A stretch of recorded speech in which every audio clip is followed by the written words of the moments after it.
Tabling of documents. I have the honor, pursuant to Section 38 of the Privacy Act, to lay upon the table the annual report of the Privacy Commissioner for the fiscal year ended March 31st, 2014.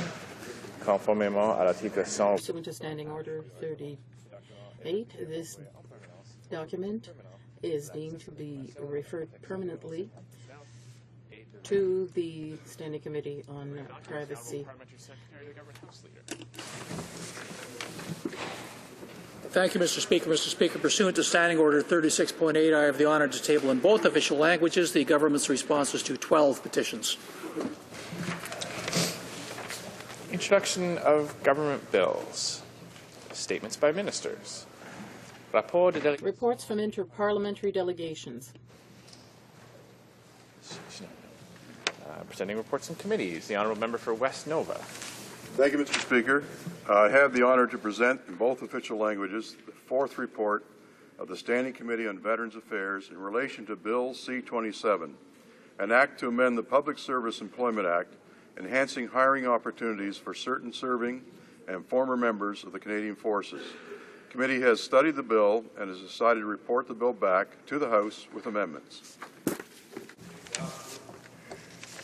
Dépôt de projet de loi émanant. Introduction of private members' bills. Reading of Senate public bills. Motions. Motion. Mr. Caron, appuyé. Mr. Caron, seconded by Mr. Cullen, moves that the second report of the Standing Committee on Finance, tabled Tuesday, December 10, 2013, be concurred in. Is the House ready for the question? Agreed? Debate? Is the Honourable Member for Winnipeg North rising for debate? Yes, this is a concurrence motion, Mr. Speaker. This is the concurrence motion for the second report of the Standing Committee on Finance. Okay, debate. The Honourable Member for Winnipeg North. Yes, thank you, Mr. Speaker. And I did want to take this opportunity because I know in the last series of days we've had a number of reports that have been concurred in. And there's a great deal of curiosity as to why it is that we have reports that are being concurred in. A great deal of concern, I must say, in regards to one report that I've been hoping to be able to get concurred, and that's dealing with the Procedures and House Affairs Committee. And I recognize how important, when we have a report, that the report, after coming through a committee, has to then come into the House. And that concurrence then is somewhat obligated, and it's important that all reports get concurred in. There is an issue, I believe, in recognizing the importance of our standing committees, and the one standing committee that I want to provide some comment on, Mr. Speaker, is the standing committee dealing with Procedures and House Affairs. We are supposed to be having committee meetings, and we have literally lost, Mr. Speaker, literally hundreds of hours of committee meetings because the New Democratic Party continues to deny consent for concurrence of the Procedure and House Affairs Committee Report number 18. Mr. Speaker, that is having a very profound impact on the work of this Parliament. And that is one of the reasons why, Mr. Speaker, that I stand today in recognizing the importance of the report. So I'm going to ask, and therefore I would move, seconded by the member from York West, Mr. Speaker, that the motion be amended by inserting before the words, quote, be concurred in, and a quote, the words, and I quote, and the 18th report of the Standing Committee on the Procedures and House Affairs. Mr. Speaker, I'll sign the amendment in hopes that we'll be able to get it passed today.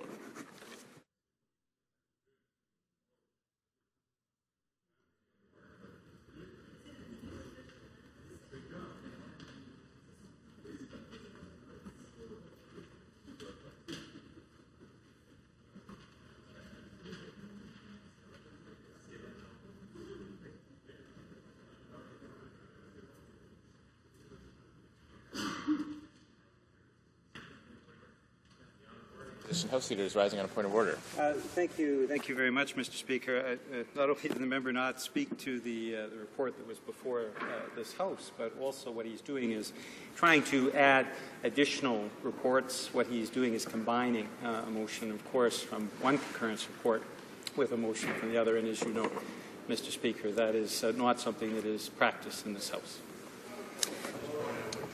The Honourable Government House Leader is rising on the same point.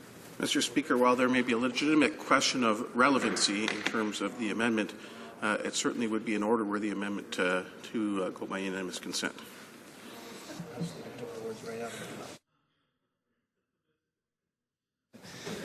Well, I do find that the amendment is out of order, and I won't allow it. So we'll go on to questions and comments. Questions and comments. Questions and commentaires. Questions and comments? For York West. Quite curious, Mr. Speaker, Yes, as to why we're not going forward with this. I mean, we are here to work, and that's what this is all about. So was that a...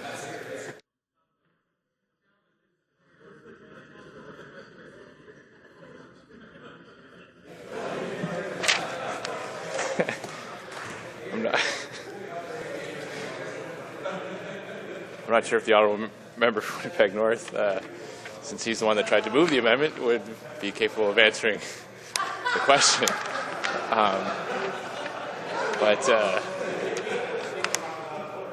But I might nonetheless enjoy the answer. The honourable member for Winnipeg North, if he wishes to respond. You want to continue to have ignorance? On a point of order, Mr. Speaker, the member beside me is asking me to go outside to make my comments.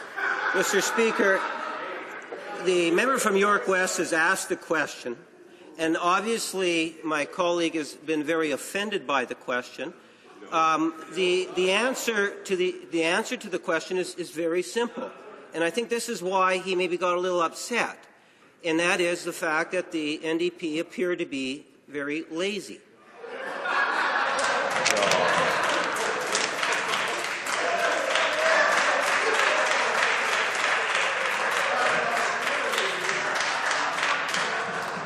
I think, yes. We had been getting along so well up until then. I don't think that's a helpful remark. The honourable member from Winnipeg North. It certainly wasn't a point of order, which he started off the response by raising a point of order. Now, I see the honourable member for Sudbury rising. I will give him the floor, but I think we should very quickly try to get off this particular point about the amendment. The chair has already given a ruling, and as members know, the chair's rulings on these things are final. I will give the floor to the honourable member for Sudbury, and then hopefully we can move on. Thank you, Mr. Speaker. What I was referring to is to take it outside because why everyone assumes that from someone from Sudbury, his comments were actually quite inappropriate, and he needs to remove that type of language from this House. This is the House of Parliament. If he wants to continue to act like a juvenile, he needs to do that outside, Mr. Speaker.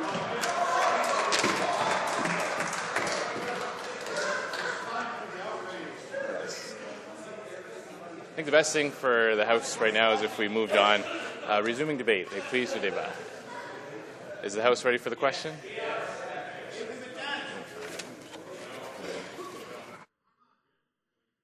Monsieur Caron, appuyé par... Mr. Caron, seconded by Mr. Cullen, moves that the second report of the Standing Committee on Finance, tabled Tuesday, December 10, 2013, be concurred in. On division? On division. I declare the motion carried on division. Motions. Motion. The honourable member for Elgin, Middlesex, London. Well, this should be fun then, Mr. Speaker, because again, I ask that if the House gives its consent, I move that the 18th report of the Standing Committee on Procedure and House Affairs, presented to this House way back on September 30th, be concurred in.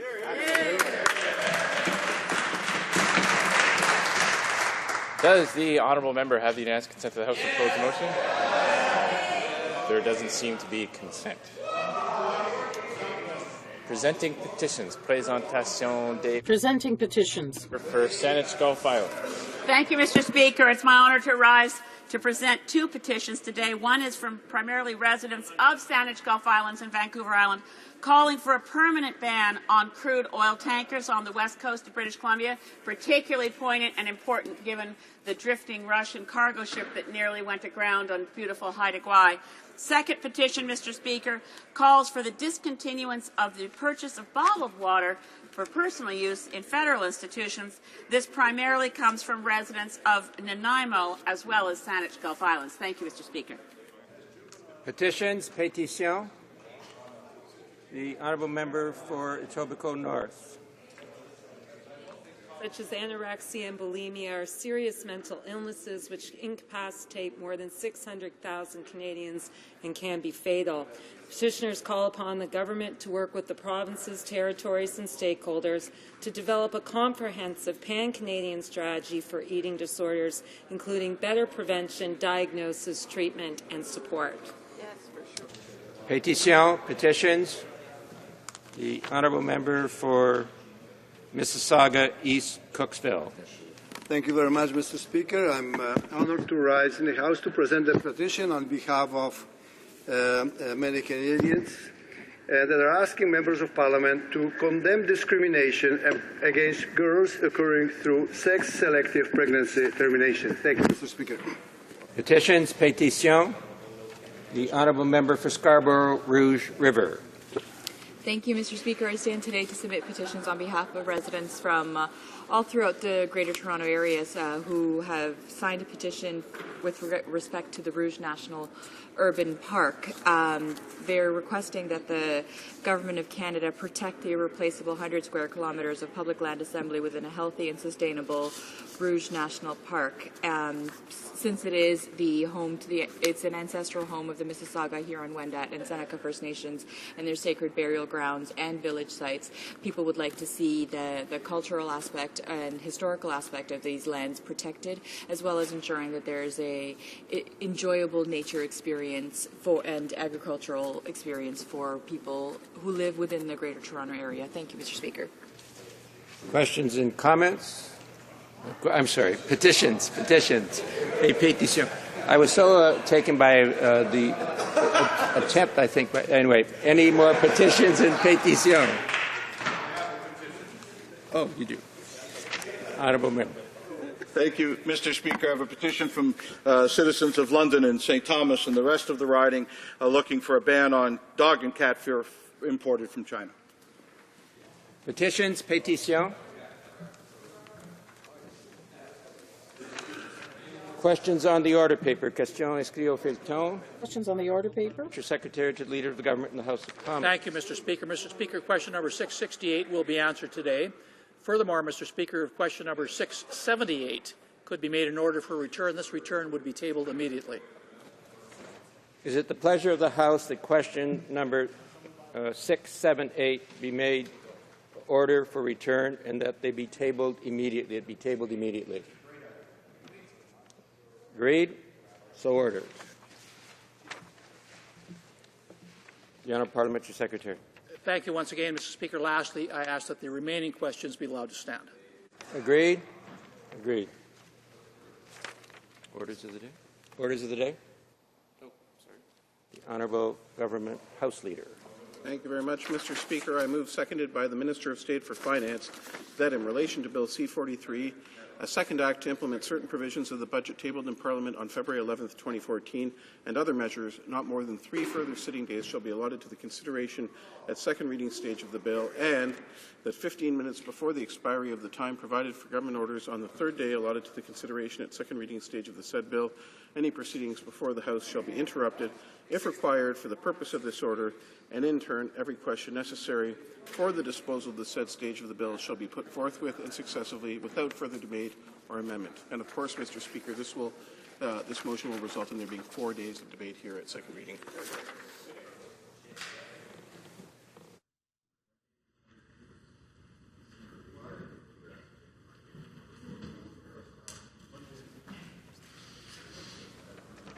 Motion. Mr. Van Loan, seconded by Mr. Sorensen, moves that in relation to Bill C-43, second act to implement certain provisions of the budget tabled in Parliament on February 11, 2014, and other measures. Not more than 3 further sitting days shall be allotted for the consideration at second reading stage of the bill. A. 15 minutes. And that 15 minutes before the expiration of the government orders on the third day, and the stage at second reading, all deliberations before the House will be interrupted, if necessary, and then all questions necessary to dispose of this stage will be put to a vote immediately and successively without further debate or amendment. Pursuant to Standing Order 67.1, there will now be a 30-minute question period. I invite all honourable members who wish to put questions rise so that the Speaker can have an idea of the number of members who wish to take part in this question period. Plate, please rise. Debate. The honourable member for Skeena, Buckley Valley. Thank you very much, Mr. Speaker. Well, here we are again. 80 times now this government has chosen the path of what some have called bulldozer politics when it comes to Parliament. 80 times they've shut down debate, breaking every record set by any government under any circumstance in Canadian history. And we all know that Conservatives, when they sat in opposition, detested this exact same procedure when it was used by the Liberals. But now that they enter into government and they get a little long in the tooth, being here a number of years and run out of ideas and don't like the conversation that happens around a 460-page omnibus bill that has 460... Mr. Speaker, if they want to get into debate, they can rise. But at this moment, I have the microphone, and they'll listen to the question that I have for them. 460-page omnibus bill that has virtually nothing to do with the economy. And I would also suggest to my Conservative colleagues, they haven't got a clue what's in this. Because when we had the technical briefing just 2 nights ago, let me count the number of Conservatives that showed up to listen to department officials. None. Isn't that amazing? Isn't that amazing that we had a 6-hour technical briefing on this very bill? And members of Parliament are meant to do one specific thing: hold the government to account. And that applies also to backbench Conservatives, although we know they don't do that job. Because they vote as they're told to vote. And on this bill, which has in it changes to the Refugee Act, Public Safety Act, the Judges Act, all sorts of things that have nothing to do with the affairs of the budget and the government of the day, as our economy sits in fragile territory. My specific question for my colleague across the way is stripping social assistance from refugee claimants something that was important for the government to do to restore Canada's fiscal capacity and put Canadians back to work? The Honourable Minister of State for Finance. Thank you, Mr. Speaker. It's a pleasure again to stand in this House and to move this motion, Mr. Speaker. Canadians expect their government to make decisions and to make decisions in a timely manner. We have made commitments in platforms, but we've made commitments during the budget period, and our government now is doing something that is novel for the other parties to really understand, because, Mr. Speaker, again, we are living up to our commitments. We're keeping our promise. Mr. Speaker, we will continue to make our commitments to Canadians and then introduce the proper legislation and pass that legislation because of the commitments and the promises that we have made. Mr. Speaker, it's common practice to include various measures in a budget and subsequent budget implementation bill. Mr. Speaker, he spoke about the size of this budget bill. Mr. Speaker, this budget has been before Parliament since February. February, we introduced the budget over 250 days. That's over 8 months. There has been debate in the House on the first part of the budget, and now we have Budget Implementation Bill number 2. Mr. Speaker, he asked a question in regards to the social assistance. Mr. Speaker, again, the measures in this bill simply allow the provinces, their rightful jurisdiction, to implement timelines in which residency must take place before those receive social programs. Mr. Speaker, we look forward to the debate. Questions and comments? L'honorable député de Winnipeg.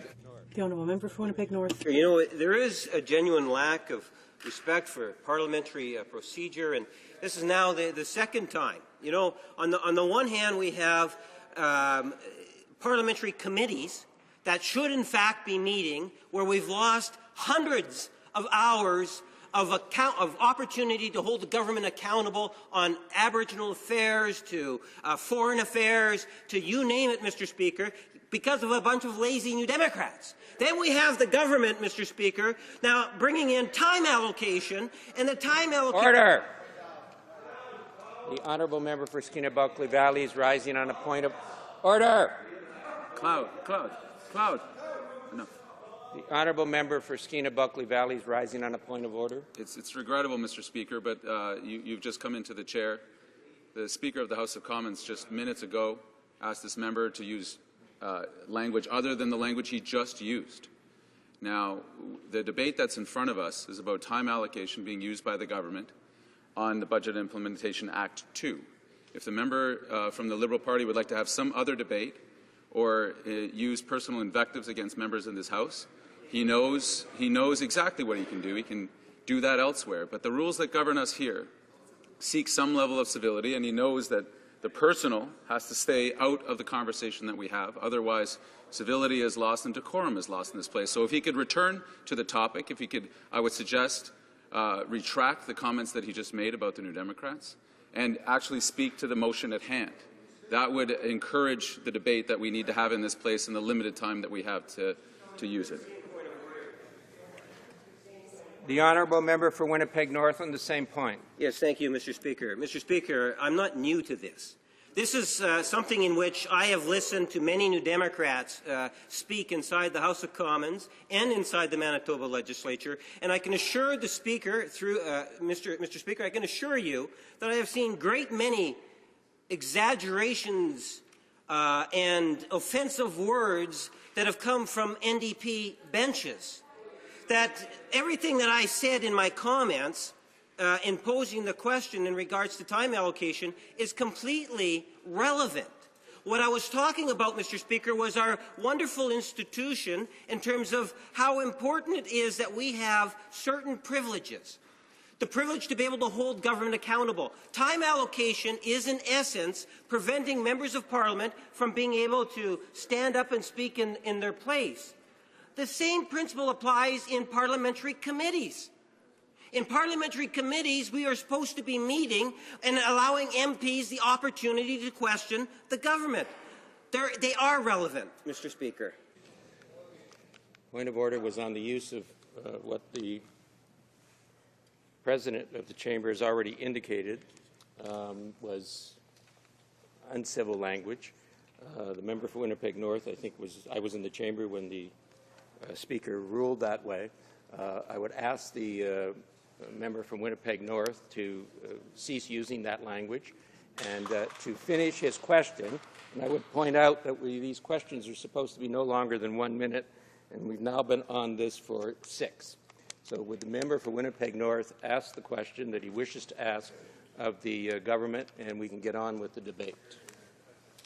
Yes, Mr. Speaker, I take it by your ruling that the word lazy is not unparliamentary, but rather it was the context, I suspect, that you're referring to, and I understand that I have offended a number of members from the Democratic Caucus, and if some of them feel very personally attacked by it, I will withdraw and provide that apology. Having said that, Mr. Speaker, it is an issue in terms of allowing for parliamentary accountability. And every time the government uses time allocation, that they prevent and put limits on members of Parliament to be able to hold the government accountable on a wide variety of issues. Given the importance of this legislation being of a budget nature, my question to the government is, why have they chosen to use time allocation only 1 day after the bill was actually introduced, Mr. Speaker? The Honourable Minister of State for Finance. Well, Mr. Speaker, can I, it's not so much a point of order, but I feel disappointed that the last point of order has taken nearly 10 minutes, and this Budget Implementation Act is such a good act. I just want to be certain that my time isn't going to be cut short as we talk about the very good measures that are being brought forward in this bill. I don't think the differences between the Liberal and the New Democratic Party should prevent us from talking about the Budget Implementation Act. Mr. Speaker, again, we want this Budget Implementation Act, the commitments, the measures that we've brought forward in this bill are measures that are important to Canadians. These are measures that Canadians listened last February to the budget being brought down, and they know there's technical and there's ways and means motions that have been brought forward because of the technical changes that must happen, first of all to the Income Tax Act, but other good measures that must happen as well. We believe that when we can have 4 days of debate in this House, it's important that we give everyone those days to focus on the budget and then be able to get it to a committee and be studied there. And so, Mr. Speaker, we want that process to happen, and committee members to debate this and then bring it back to the House. Exactly. Questions and comments? The honourable member for Provencher. Thank you, Mr. Speaker. Lindsay Jill Nichols disappeared in 1993 on her way to meet friends in Courtenay, BC. This is a tragedy that far too many families have had to face. With the support of missing persons advocates, police groups, and other families of missing persons, Judy Peterson, Lindsay's mother, has worked enthusiastically to change Canadian law to allow DNA matching of missing persons known as Lindsay's Law. Ms. Peterson championed the cause for the creation of a national DNA-based databank to compare the DNA of missing persons with that collected through crime scene investigations and from convicted offenders. Her hope is that linking the DNA profiles of missing persons to the National DNA Databank will provide information which in some cases may bring closure to years of suffering. Can the Minister of State for Finance please update the House about this important clause? The Honourable Minister of State. Well, thank you, Mr. Speaker, and I want to thank the member from Provencher for the question. Certainly the former member from Provencher, former Justice Minister and Public Safety Minister, this is one of those bills that he was very involved in as well, and certainly that member from Provencher had big boots to fill, and he's doing it. Mr. Speaker, our thoughts and prayers go out to all those families that have to live through such a tragedy as losing a child and never having closure, never being able to locate that child, never being able to locate remains in some case of the child. As a father, Mr. Speaker, I can only imagine. I can only imagine the genuine heartbreak that families have to face. We're both proud of and inspired by the determination and the courage of those who have advocated for the rights of victims. Once this DNA database of missing person indexes is brought forward, it will support missing persons and unidentified human remains investigations, as well as strengthen the current criminal application of the National DNA Database. The index, once created, would help bring closure to those families that have an empty place at the table each and every night and are reminded when they walk by the bedroom of a missing child. Mr. Speaker, these are the kind of measures that are brought forward in this Budget Implementation Act. I would again remind all members that the questions are supposed to be 1 minute and the responses are to be 1 minute, no more, and I'm going to hold the chamber to that today. L'honorable député de La Pointe de l'Île. The honourable member for La Pointe de l'Île. Just like to start by saying I am not lazy, and no members of this House is lazy, and it shows a great deal of disrespect from a member of this House to assume and to say that any of the members here sitting are lazy. So I would just like my member to retract his comments because it shows a great deal of disrespect to my constituents and to his constituents.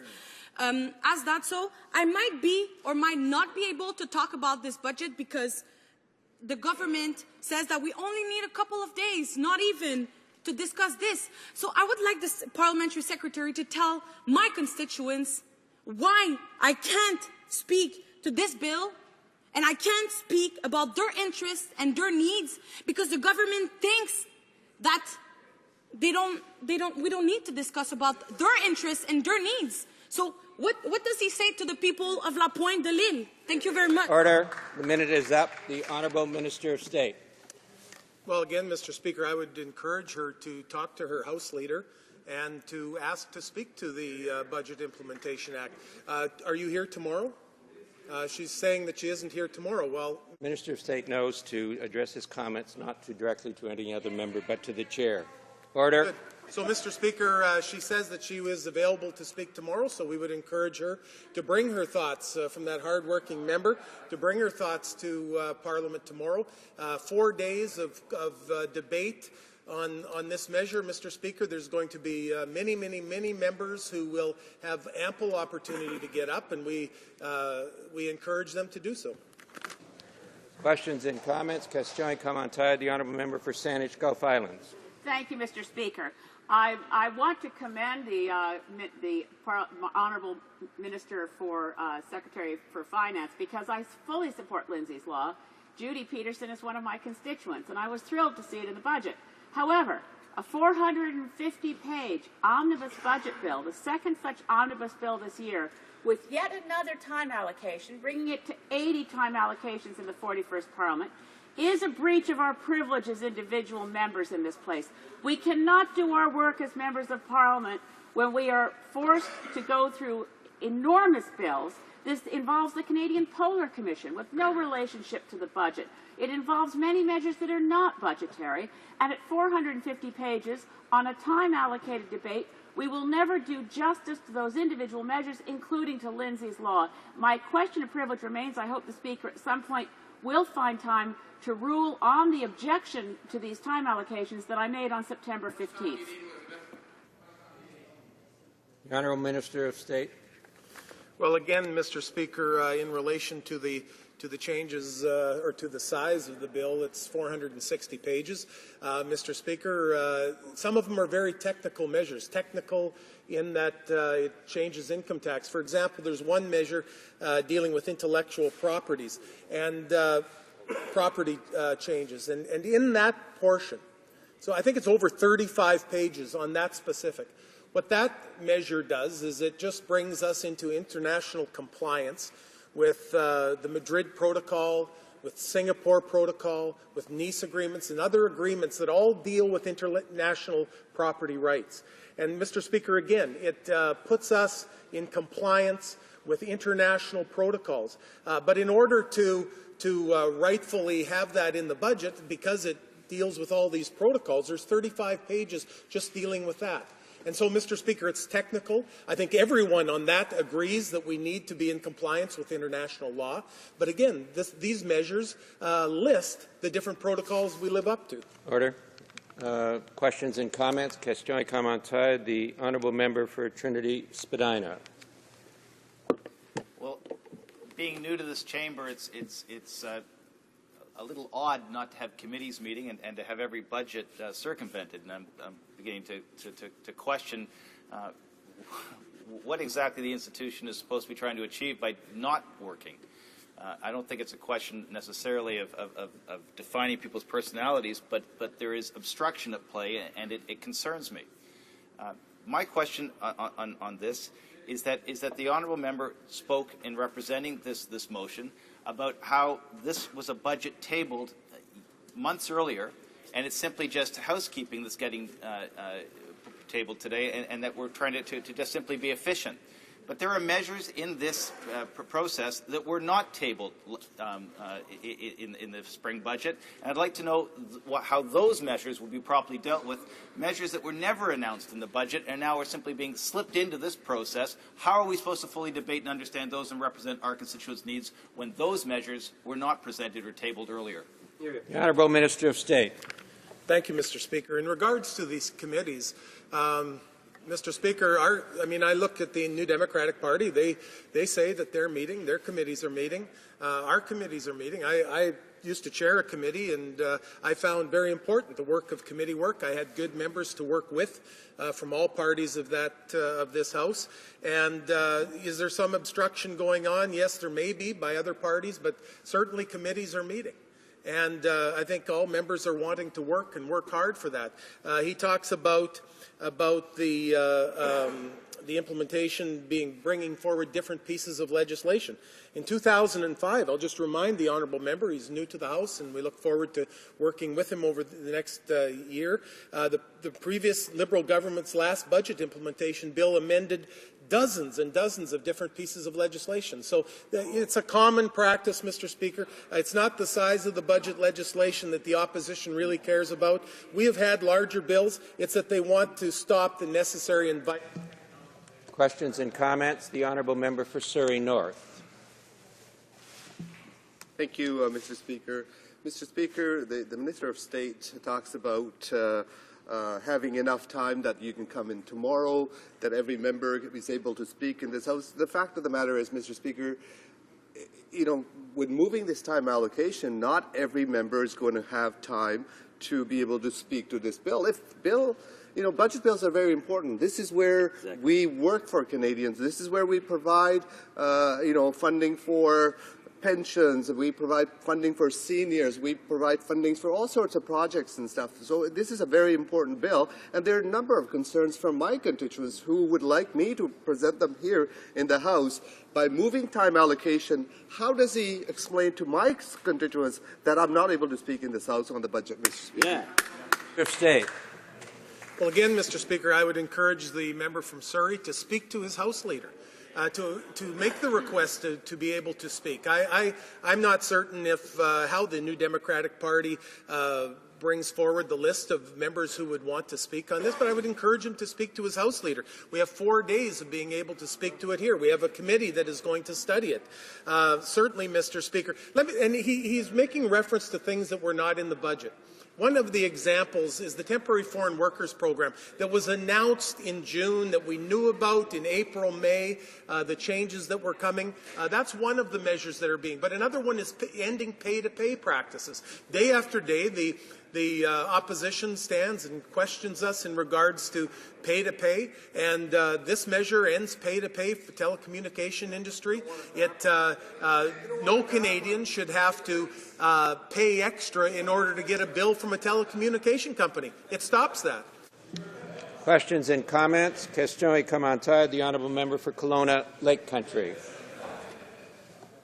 Thank you, Mr. Speaker. As last week we were standing in this House in unity from all parties, and I think, as the Prime Minister said, we're opposition members, but we're not enemies, and I think we can have a healthy debate and respect the fact that some of us might have an oops moment. I had myself. I know the members in the Liberal caucus have had them, and my colleague, the Minister of State for Finance, the hardworking minister, I just wanted him if he could clarify for the House.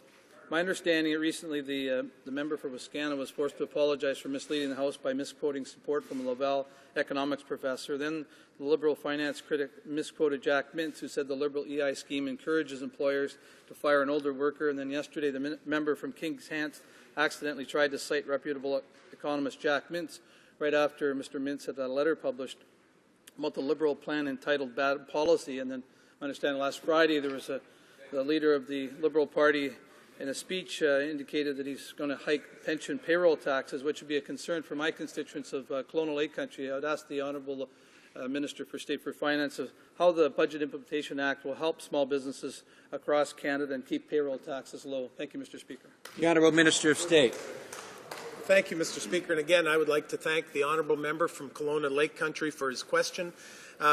You know, he made reference to the Liberal Party. I mean, obviously, Mr. Speaker, I think the Liberal Party scrambles to cover up for its leader. We're delivering action for the Canadian economy, and that's what this budget is going to do. This budget bill legislates our small business job credit that will lower EI payroll taxes by 15% and save small and medium-sized business in Canada $550 million. About 780,000 businesses in Canada, Mr. Speaker, are expected to benefit by these measures in this bill. The Canadian Federation of Independent Business says that the credit will create 25,000 person-years of employment. Mr. Speaker, while we're lowering payroll taxes for 90% of businesses in Canada, the Liberal leader has pledged to raise pension payroll taxes. Not only that, but the Liberal EI agenda, Mr. Speaker, would give EI to prisoners for a 45-day work. Order. Minutes up. The honourable member for Scarborough Rouge River. Thank you, Mr. Speaker. The Minister of State mentioned earlier that talking of the NDP and Liberals' differences is taking time away from this very important budget implementation bill, that he would like to see more debate happen in this House. So my question to the Minister is, why is he actually stopping the debate from happening before it's even starting? This Minister of State is supporting a time allocation motion that ends debate in this House. And then he says, when we say, I come from a constituency that represents almost 140,000 constituents, and when I say I may not be able to speak on this because he is moving time allocation and ending debate, cutting the time in here, he says, well, talk to your people. It's your fault that you're not speaking. Actually, no, Mr. Speaker, I am here. I want to speak on this budget implementation bill, but he is not allowing me to because him and the government is ending debate or stopping debate before it even happens and moving time allocation and making sure that I might not be able to speak on this. He's blaming the victim, Mr. Speaker. Why is he doing that? The Honourable Minister of State. Mr. Speaker, I think all Canadians need to understand that the measures that we've taken today are not to end debate, it's to begin debate. That's what we're going to do here. We're going to start debate. We're going to move quickly into 4 days of debate.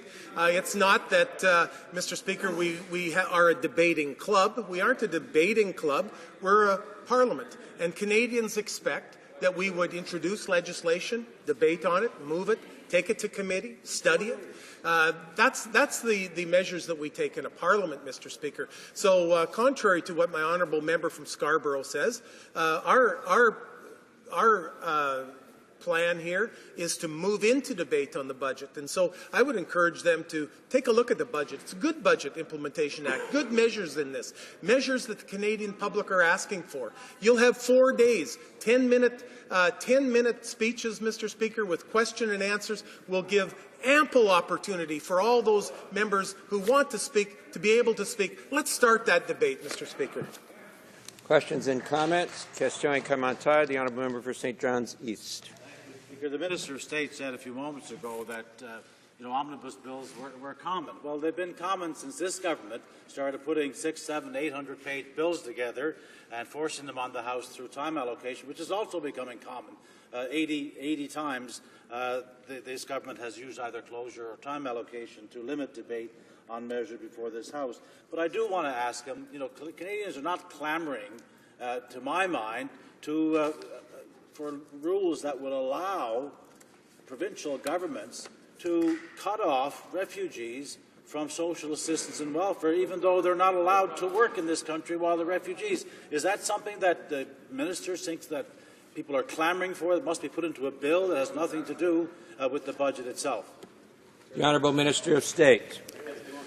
Certainly, Mr. Speaker, I think it's Canadians understand that this government is committed to helping all newcomers, including genuine refugees, integrate into Canadian society and fully contribute to our economy and our communities. Canada has one of the fairest immigration systems in the world. However, Mr. Speaker, we also have in this parliamentary system and in this country of Canada, we have federal governments, we have provincial governments, we have municipal governments, we have territorial governments, and in each of those governments we have jurisdiction for certain responsibilities. And so the provinces and the territories are close to those taxpayers who believe that, Mr. Speaker, the refugees need to have the proper social programs. As we all know, we transfer monies from the health and social transfer to the provinces so that they can administer social programs. And so, Mr. Speaker, again, this is nothing to cut on the refugees. This is something allowing the provinces to help those refugees in their Order. The honourable member for Saanich Gulf Islands. Thank you, Mr. Speaker. I just heard the honourable minister provide this assurance that every member in this place will be allowed to stand up and debate on this omnibus budget bill. Mr. Speaker, can we take this as an undertaking? There are now 12 members of Parliament who represent ridings equal in importance to the ridings of any other member of Parliament. In doing our due diligence as members in this place, we have the right to participate and examine legislation. There are now 12 members of Parliament who are not members of the Conservative, Liberal, or New Democratic parties. Does the minister give us an assurance that each one of us will have a 10-minute speaking slot on this bill? The Honourable Minister of State. Well, again, Mr. Speaker, we are moving this debate today so that we can get into the debate on the Budget Implementation Act, that we can have 4 days of debate and we can see it move from here. I was mentioning earlier that 10-minute allocations, I don't know how many that is. If you take, for the Canadian public that may or may not be watching, a 10-minute segment for 4 days, 10 minutes, members of Parliament standing and speaking on debate. There's other opportunities, and she is not from one of the what we would call a recognized party in this House, but she certainly has the rights of every member of this House. And there are times for questions where you can stand and question any who is making a debate. You can make a point. It's not that you would have to try to stump one of your New Democratic friends or your Liberal friends or your Conservative friends. You may want to make a point on this budget implementation. Is the member for Skeena-Buckla Valley rising on a point of order? No, I was just wondering if we're drawing near to the end of the time for this. We are drawing near the end of the time. The Honourable Minister of State may complete his statement. We only have about 30 seconds. Well, Mr. Speaker, I'll defer my time to the opposition so that they can ask more questions on these. Since we're down to less than 20 seconds, it is my duty to interrupt the proceedings at this time and put forthwith the question on the motion now before the House. The question is as follows. Mr. Van Loan, seconded by Mr. Sorensen, moved that in relation to Bill C-43, a second act to implement certain provisions of the budget tabled in Parliament on February 11, 2014, and other measures, not more than 3 further sitting days shall be allotted to the consideration of the second reading stage of the bill. At 15 minutes before the expiry of the time provided for government orders on the third day allotted to the consideration at second reading stage of the said bill, any proceedings before the House shall be interrupted if required for the purpose of this order. And in turn, every question necessary for the disposal of the said stage of the bill shall be put forthwith and successively without further debate or amendment. Is it the pleasure of the House to adopt the motion? All those in favor of the motion will please say yea. All those opposed will please say nay. In my opinion, the yeas have it. Call in the members. Convoquez les députés.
Order. À l'ordre.